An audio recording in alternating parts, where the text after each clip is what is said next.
Assalamualaikum warahmatullahi wabarakatuh. Hai data antusias, Saya India. dan saya Tika. Pada video kali ini kita akan belajar mengenai Introduction to Data Visualization. Apa yang akan kita pelajari pada video kali ini? Yang pertama ada sejarah perkembangan dari data visualisasi. Yang kedua ada Introduction to Data Visualization. Yang ketiga, basic chart, dan yang keempat adalah basic map yang biasa kita gunakan dalam visualisasi data. Untuk materi selanjutnya, silahkan menonton video berikut ini. So, Have fun!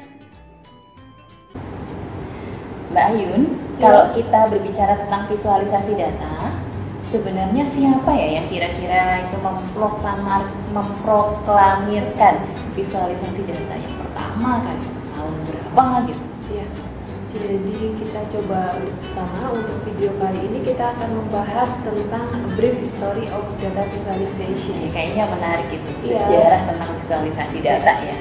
Jadi ada beberapa paper, tapi yang kita coba ulik di sini coba satu paper dari si Michael Friendly. Michael Friendly kayaknya pernah. Dia itu seorang yang ahli psikologi tapi concern bidangnya itu di bidang Iya, statistika. betul. Jadi selain dia mengajar di bidang psikologi, dia juga merupakan seorang konsultan di bidang statistik. Keren sekali dia ya. Nah, dalam papernya dia akan menceritakan sebuah penggunaan beberapa metode statistika dalam bidangnya beliau jelas. Bidangnya dalam psikologi, tapi beliau memang concern di bidang data visualisasi. Jadi beliau mengemukakan sebuah teori dengan nama statistical historiography.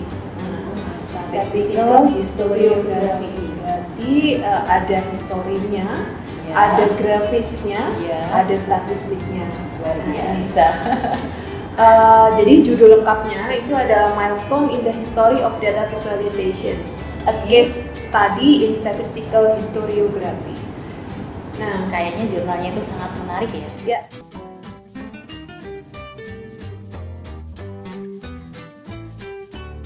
Suatu gambaran visualisasi data itu yang disahkan bahwa itu merupakan gambar atau visual data yang pertama kali. Itu seperti apa ya Mbak Ayu? Ada sih beberapa peneliti yang menyatakan bahwa ini merupakan gambar pertama kali yang diakui sebagai munculnya visualisasi data. Kita lihat Apa ya? gambarnya. Jadi, Wow. ini dia. Ini adalah Konyakon map. Ditemukannya tahun 6200 sebelum Masehi. Sebelum Masehi. Iya. Sudah jauh sekali Jauh belakang sekali. dari tahun ini ya. Jadi di dalam papernya si Michael Friendly tadi, dia hanya membagi menjadi dua bagian besar sebenarnya. Yang satunya adalah tahun 1600 sebelumnya dan setelah dari 1600. Dan yang sebelumnya gambar pertamanya adalah yang Konyakon map Iya, ini. betul. Jadi beberapa peneliti menyatakan bahwa Konyakon map ini merupakan cikal bakal dari suatu data visualisasi atau visualisasi data pertama yang ada di dunia. Gitu. Luar biasa ya. Oke. Kalau dilihat itu Konyakon map berarti suatu peta gitu ya. Betul, Konya itu merupakan ibu kota negara dari Turki. Mhm.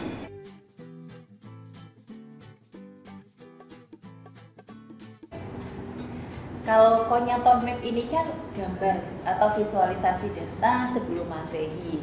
Tadi kalau yang setelah Masehi pertama kali itu di tahun berapa ya? Nah, di dalam Michael Friendly dia juga membahas perkembangan tentang data visualisasi per abad. Jadi kita lihat ini, jadi beliau mengemukakan bahwa sekitar abad 16 itu segala bentuk visualisasi itu masih berupa ukuran dan teori. Jadi teori yang digambarkan atau bentuk-bentuk teori yang divisualkan. Nah, itu sekitar abad 16. Ini salah satu contohnya. Ini adalah sebenarnya dia merupakan peta lokasi suatu kota yang diukur berdasarkan longitude. Kita lihat kan itu dari 0 sampai dengan 30. Ya. Kalau kita lihat mungkin yang di statistik lebih mirip sebenarnya ya kayak grafik Diagram timeline gitu ya modelnya, tapi sebenarnya ini adalah representasi dari peta itu tadi. Jadi itu yang 1, 10, 20 itu merupakan longitude itu tadi. Iya, betul. Nilai longitude. Oke. Itu di abad 16. Ya.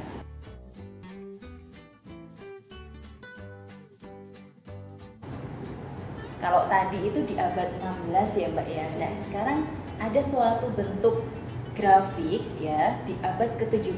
Kalau kita lihat dari bentuk grafiknya, grafik ini sudah hampir mirip dengan grafik yang ada sekarang. Iya, Bentuknya itu diagram garis. Kalau yang bawah itu ada garisnya, ada diagram garis. Kemudian yang atas kita bisa lihat itu merupakan suatu gambaran dari bar chart atau diagram batang. Dan hasil outputnya hampir mirip seperti hasil Excel ataupun Ya. komputer ya. Iya, ya, hampir sama. Jadi bisa disimpulkan bahwa pada abad 17 itu bentuk grafiknya sudah mulai ada. Iya. New graphic forms-nya sudah Iya, mulai ada yang dia ada garis, Iya, dia ada berupa batang. Oke. Jadi sudah ada mulai peningkatan bentuk visualisasi data dari abad ke-16 ke abad ke-17. Iya. Nah, selanjutnya di sini ada William Playfair. William Jadi, Playfair, iya. siapa ya? Playfair ini bapak statistik, Mbak. Oh, bapak statistik. Bapak William statistik Playfair. dunia. Iya, jadi beliau ini yang menemukan diagram garis, diagram batang, pie chart yang kita pakai sampai sekarang. Ya, sering sekali kita pakai untuk visualisasi data untuk statistik ya. Jadi pada diagram ini kita bisa lihat dia itu membandingkan antara 3 negara, Denmark, Norwegia, dan juga Swedia. Negara-negara Terkait- Eropa ya. Iya, terkait dengan ekspor dan impornya dan digambarkan dengan menggunakan diagram garis. Oke.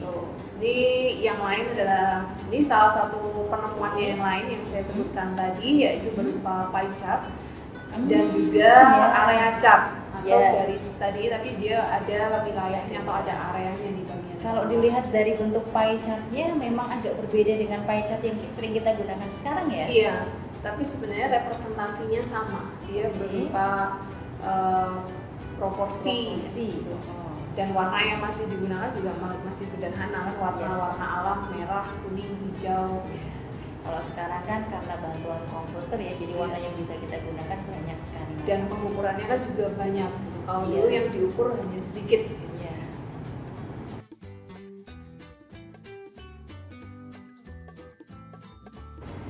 Kalau tadi kita berbicara tentang visualisasi data, kebanyakan dikemukakan yang memvisualisasikan data itu laki-laki semua. Ya. Nah, sekarang ada tokoh wanita nih Mbak Ayun. Oke. Dia itu seorang perawat perang. Oh. Namanya Florence Nightingale.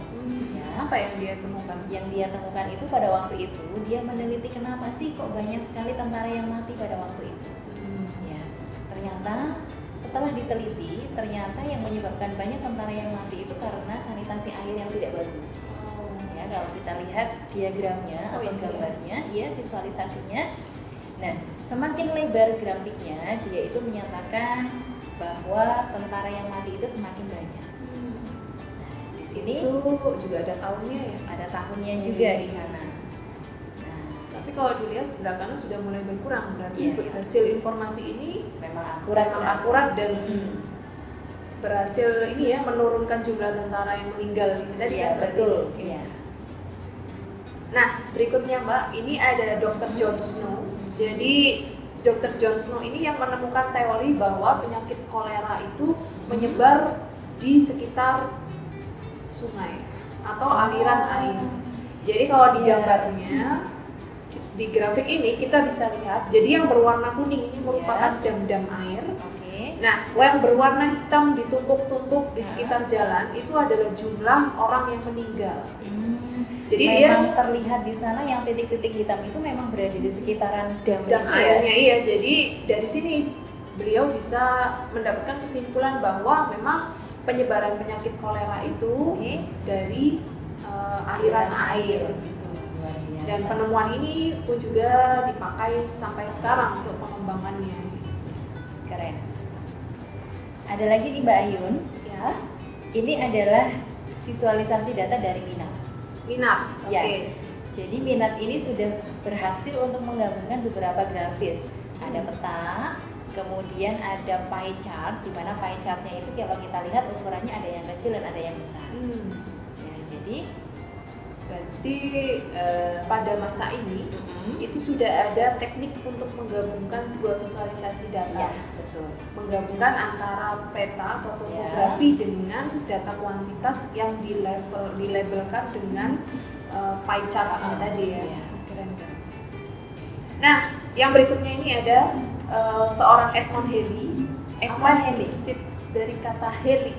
Apakah dia yang menemukan komet Halley? Iya, betul sekali. Jadi beliau merupakan seorang fisikawan dan penemuan visualisasinya itu adalah yang menemukan garis kontur. Garis kontur. Garis Ya. kontur itu untuk yang menentukan ketinggian itu bukan? Iya, betul. Ketinggian ataupun kedalaman suatu wilayah. Kalau dia letaknya di lautan, berarti dia semakin mengerucut, itu dia akan menginformasikan bahwa itu adalah palung laut. Sedangkan kalau di wilayah daratan, semakin mengerucut itu menunjukkan dia adalah dataran tinggi atau pegunungan.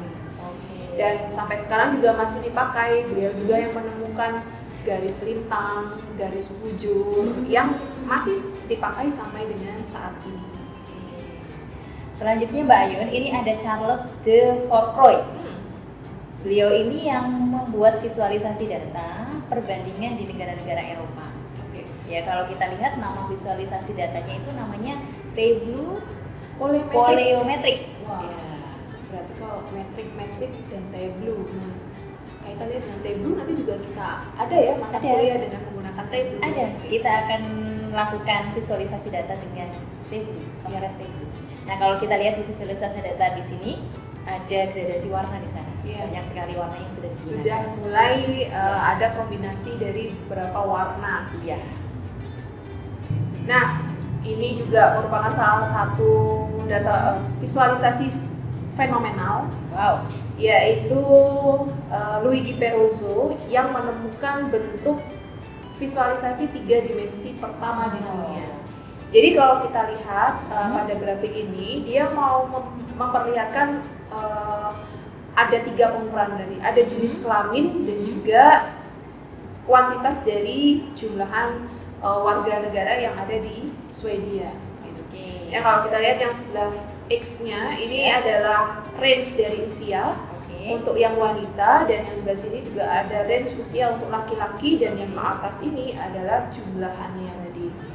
Ya, cukup menarik untuk, dan ini memang sampai sekarang juga masih dipakai kalau untuk yang 3 dimensi. Ya. Jadi namanya adalah Luigi Peruzzo. Luigi Peruzzo ya.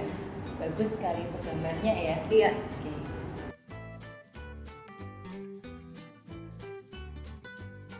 Nah, yang selanjutnya Mbak Tika, kalau kita lihat bentuknya seperti kupu-kupu ya. Iya, Ya, ada karena- 2 gambar yang sama di sana. Ya, visualisasi ini disebut sebagai butterfly diagram atau diagram kupu-kupu karena sesuai dengan bentuknya.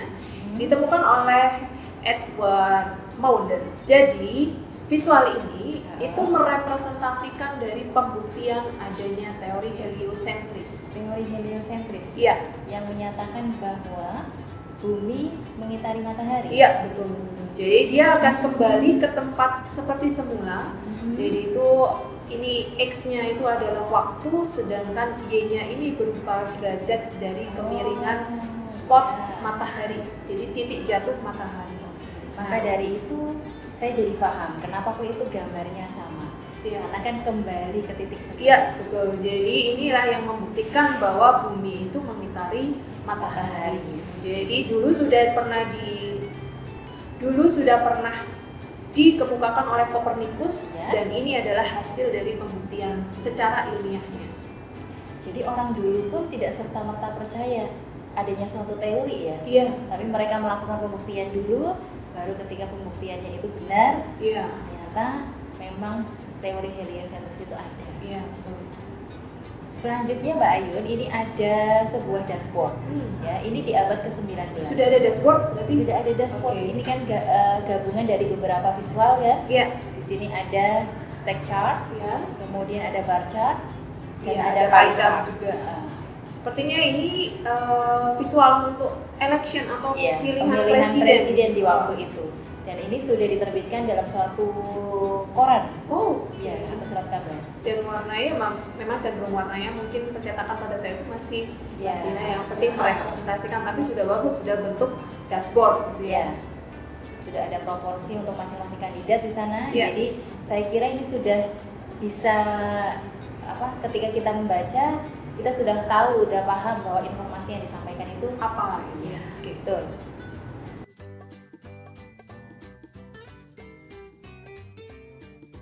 Nah, yang berikutnya ini baru dilakukan 2 tahun lalu. 2 tahun yang lalu berarti tahun 2017. 2017. Oh, 17. Ya, 2017 oleh seseorang ahli engineer sebenarnya, yaitu Andrew. Dia mencoba memetakan yang tadi kita ceritakan dari awal sampai dengan akhir, tapi berupa mind map.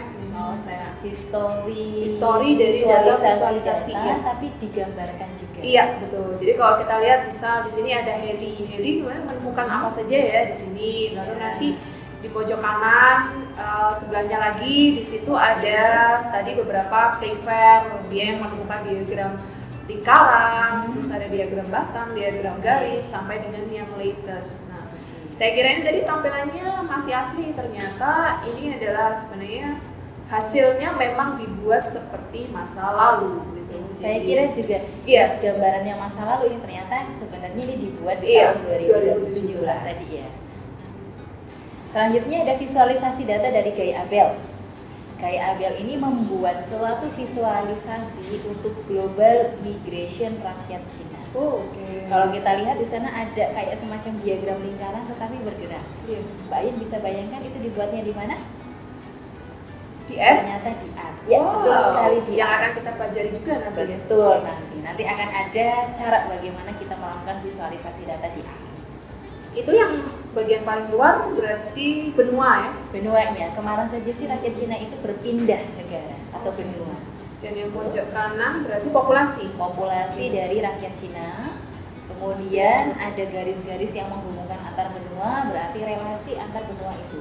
Setelah dari benua X kemudian pindah ke benua ini. Wow, representasi yang bagus. Tapi visual ini juga harus didasari oleh data yang bagus juga. Ya. Terima kasih telah menyaksikan video ini. Untuk perbaikan video ini, silakan tinggalkan komen di bawah ini dan nantikan video kami selanjutnya. Wassalamualaikum warahmatullahi wabarakatuh.